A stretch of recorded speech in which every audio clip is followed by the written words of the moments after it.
আসসালামু আলাইকুম। সবাই কেমন আছেন? আশা করি ভালো আছেন। সবাইকে বিএম আর্কিটেক্ট ডিজাইন অ্যান্ড কনসালটেন্টের পক্ষ থেকে জানাই আন্তরিক শুভেচ্ছা এবং অভিনন্দন। আমি ইঞ্জিনিয়ার মোহাম্মদ তৌহিদুর রহমান।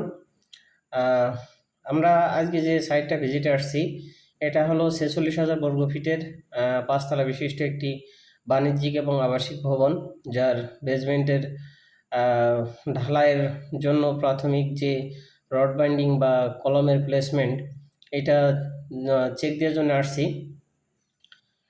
আমরা সারা বাংলাদেশে অত্যন্ত দক্ষতার সাথে ডিজাইন সার্ভিস দিয়ে আসছি। আমাদের রয়েছে অভিজ্ঞ স্ট্রাকচার ইঞ্জিনিয়ার এবং অভিজ্ঞ আর্কিটেক্ট। তাদের সমন্বয়ে সর্বদা আমরা চেষ্টা করে থাকি গ্রাহকের সুন্দর ডিজাইন করে দেওয়ার জন্য এবং সাশ্রয়ী ডিজাইন করে দেওয়ার জন্য। তার কারণ শুধু বিল্ডিংয়ে টাকা খরচ করলেই হবে না, ডিজাইনও সুন্দর হতে হবে এবং অতিরিক্ত অর্থের অপচয় রোধ করতে হবে।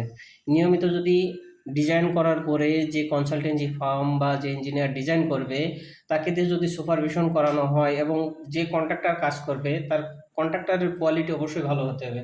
আপনি খুব ভালো মানের সিমেন্ট, খুব ভালো মানের রড আপনি যদি ব্যবহার করেন, কিন্তু যদি কন্ট্রাক্টর যদি ভালো না নেন, তাহলে সেই ক্ষেত্রে আপনার কাজের কোয়ালিটি খুবই খারাপ হয়ে যাবে।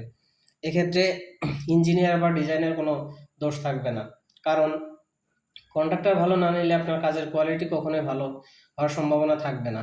এই কারণে কন্ট্রাক্টর ভালো নিতে হবে এবং ডিজাইন অনুযায়ী কাজ হচ্ছে কি না সেটা ইঞ্জিনিয়ারকে দিয়ে নিয়মিত তত্ত্বাবধান করতে হবে। তারপর নিয়মিত যদি ইঞ্জিনিয়ার আপনার বিল্ডিংয়ের সুপারভিশন বা তত্ত্বাবধান করে, সেই ক্ষেত্রে আপনার ভুল ত্রুটি হওয়ার সম্ভাবনা কম থাকে এবং যে কন্ট্রাক্টর কাজ করবে তাকে যদি খুব সুন্দরভাবে বুঝিয়ে দেওয়া হয়, তাহলে সেই ক্ষেত্রে আর ভুলের সম্ভাবনা থাকবে না। কন্ট্রাক্টরের সাথে রাগারাগি করলে চলবে না। দেখা যাচ্ছে সবাই কিন্তু সবকিছু বোঝে না। এই সবাই সবকিছু না বোঝার কারণেই একজন ইঞ্জিনিয়ারের ভিতরে যদি ইগো থাকে যে আমি ডিজাইন দিয়েছি, আপনি বোঝেন না কেন, না বুঝলে কাজ করার জন্য আসছেন কেন, এই কথা কখনো বলা যাবে না।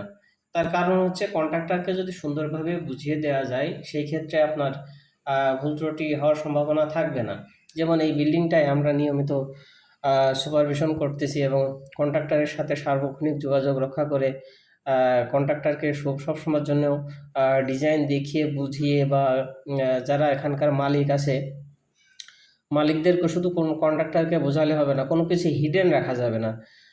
হিডেন কোনো কিছু রাখলে বিপদের সম্ভাবনা থাকবে, বিশ্বাস মানুষ করবে না, ইঞ্জিনিয়ারের প্রতি আস্থা হারিয়ে যাবে। এই কারণে আপনি যে পরামর্শই বা যে যদি কোনো সাইডে যদি কোনো সমস্যা থাকে বা ডিজাইনে কোনো সমস্যা থাকে, অনেক সময় ডিজাইনের সাথে জায়গার মিল থাকে না, যার কারণে এই বিষয়গুলো অবশ্যই যারা বিল্ডিংয়ের ওনার বা মালিক পক্ষ থাকবে তাদেরকে অবশ্যই অবগত করতে হবে। তাদেরকে যদি অবগত না করা হয়, সেই ক্ষেত্রে আপনার হচ্ছে নিজের গুডউইল নষ্ট হয়ে যাবে। আমরা সবসময় চেষ্টা করে থাকি যে ডিজাইন অনুযায়ী কাজ সুন্দরভাবে করার জন্য। ডিজাইন হচ্ছে এমন একটি ব্যাপার, আমরা এই ডিজাইনকে গুরুত্ব দিই না। তার কারণ হচ্ছে একটি বিল্ডিং আপনি যে টাকাটা ইনভেস্ট করবেন, সেই টাকাটা ইনভেস্ট নির্ভর করে একজন ইঞ্জিনিয়ারের উপর।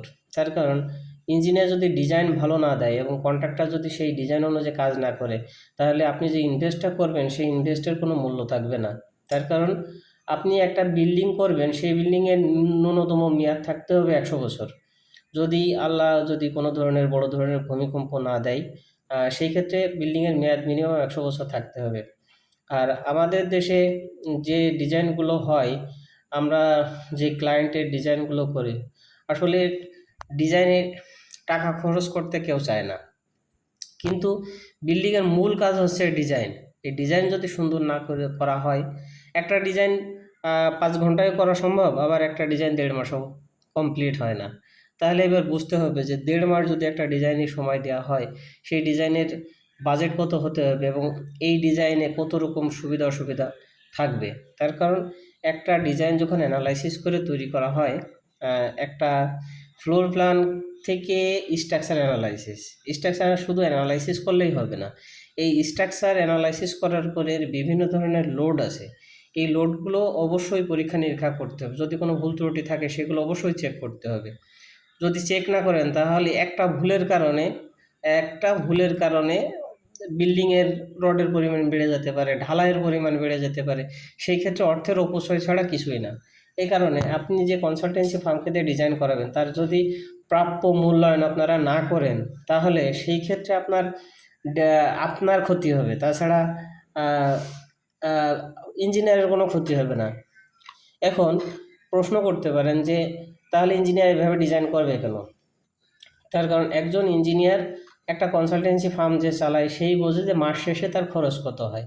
এখন কথা হচ্ছে যে আপনার ডিজাইনের পিছনে যদি কোনো ইঞ্জিনিয়ার 1 মাস সময় দেয়, তার তো একটা মূল্যায়ন আছে, সেই মূল্যায়নটা যদি আপনি না করেন তাহলে সেই ইঞ্জিনিয়ার তো আপনার ডিজাইনের পিছনে সময় কম দেবে। এই কারণে সবসময় ডিজাইনের গুরুত্ব দিতে হবে। ডিজাইনে যদি সময় দেওয়া হয়, ডিজাইনে যদি বাজেট ভালো থাকে, সেই ক্ষেত্রে বিল্ডিংয়ের খরচ অনেক কমানো সম্ভব। এবং নিয়মিত, একটি কথাই আমরা সবসময় বলে থাকি, নিয়মিত ইঞ্জিনিয়ারকে দিয়ে সুপারভিশন করাতে হবে ডিজাইন অনুযায়ী কাজ হচ্ছে কিনা এবং কাজের কোয়ালিটি। শুধু ডিজাইন অনুযায়ী কাজ হলেই হবে না, কাজের কোয়ালিটিও সুন্দর হতে হবে।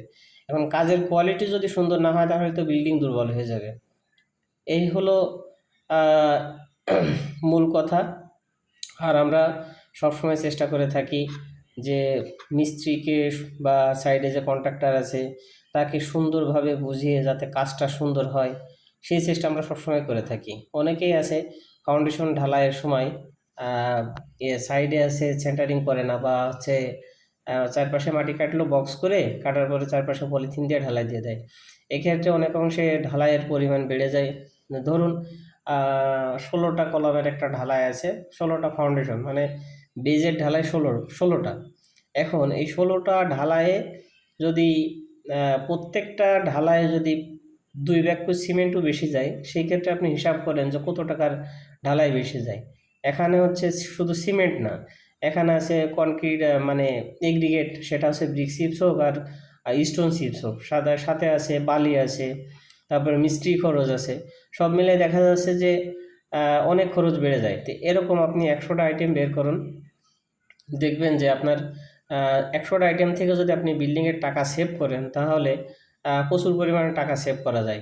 এগুলো হচ্ছে আসলে বাস্তব, যারা এগুলো মেনে কাজ করেছে বা প্রপার কনস্ট্রাকশনের নিয়ম মেনে যারা কাজ করে তাদের বিল্ডিংও সুন্দর হয়, বিল্ডিংয়ের খরচও কম হয় এবং সাশ্রয়ীভাবে বিল্ডিং করা যায়। আর শুধু স্ট্রাকচার ডিজাইন ভালো হলে হবে না, এর এক্সটেরিয়র যে ডিজাইনটা আছে, এক্সটেরিয়র ডিজাইনটাও সুন্দর হতে হবে। এখন এক্সটেরিয়র ডিজাইনটা সুন্দর যদি না হয়, আপনি সাপোজ একটা বিল্ডিংয়ে 2 কোটি টাকা খরচ করলেন কিন্তু এক্সটেরিয়র কোনো ডিজাইন সুন্দর হলো না, তাই এই ক্ষেত্রে আপনি সাপোজ এই বিল্ডিংটা যখন বিক্রি করতে যাবেন তখন কিন্তু আপনার বিক্রির যে ন্যায্য মূল্য, সেই ন্যায্য মূল্যটাও পাওয়া যাবে না, তখন কোনো সময় বিক্রি করা লাগতেই পারে। যা হোক, আমাদের সাথে ডিজাইনের জন্য যোগাযোগ করতে পারেন। আমাদের সাথে ডিজাইনের জন্য যোগাযোগের ফোন নাম্বার ভিডিওতে পেয়ে যাবেন। সবাই ভালো থাকবেন, সুস্থ থাকবেন। আর আপনাদের সুচিন্তিত মতামত কমেন্টের মাধ্যমে জানাবেন। আমরা সারা দেশে ডিজাইনের সার্ভিস দিয়ে আসছি অত্যন্ত দক্ষতার সাথে। ডিজাইন করতে হলে অবশ্যই স্ক্রিনে দেওয়া নাম্বারে ফোন করবেন। ধন্যবাদ সবাইকে। আল্লাহ হাফেজ। সবাই ভালো থাকবেন, সুস্থ থাকবেন।